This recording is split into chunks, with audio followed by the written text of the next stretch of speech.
Let me start before I get into the numbers. Let's talk about a couple things. One, how many people think they could pick up 1,000 pounds of load? I don't think any of us do. It's like 1,000 pounds is impossible to pick up, at least for me. It takes us, like you said, getting together, pulling the community together. Think of like the Roman tortoise formation. Is anybody familiar with that? Where they literally, when they pull together, they are undefensible, undefeatable.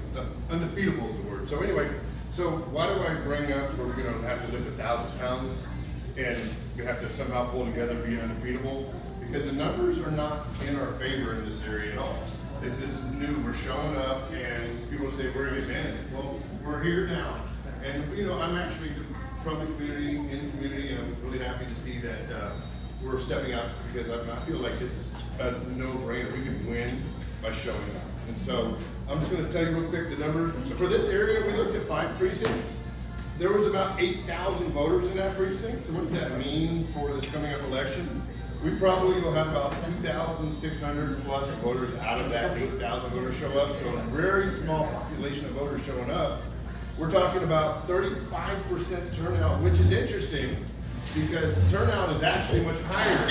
But when you go to these communities, turnout is lower across the board in every precinct. And so I think we have an advantage to come here and say, people, we need your vote. I mean, we could raise, step one, we can raise the turnout to what we're seeing across Bexar County. It doesn't need to be, we should be landing about 45%, 50% if we're having a good day.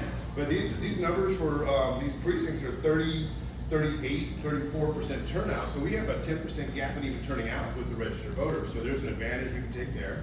And the other side of the heaviness of this is the turnout is not in our favor because we're probably looking at about 35% in our favor, 65% in Democrat favor. So we need to close a big gap. And so finding those voters that haven't really turned out, getting them out. I mean, they're there, we got to close that gap. They should be voting at the same rate as everybody else. There's no reason they're not, besides talking to them and asking them to vote. And the second, we got to continue to show up right here. We can't show up today and not show up tomorrow. So, like, you're from here, right? If we don't show up tomorrow, you should be harassing every single one of these people. And so where are you? Because we need to be here tomorrow. And there's opportunities. And I'll leave you with this. Jimmy Robles just got his, who's familiar with Last Chance Ministries? They're not far from here.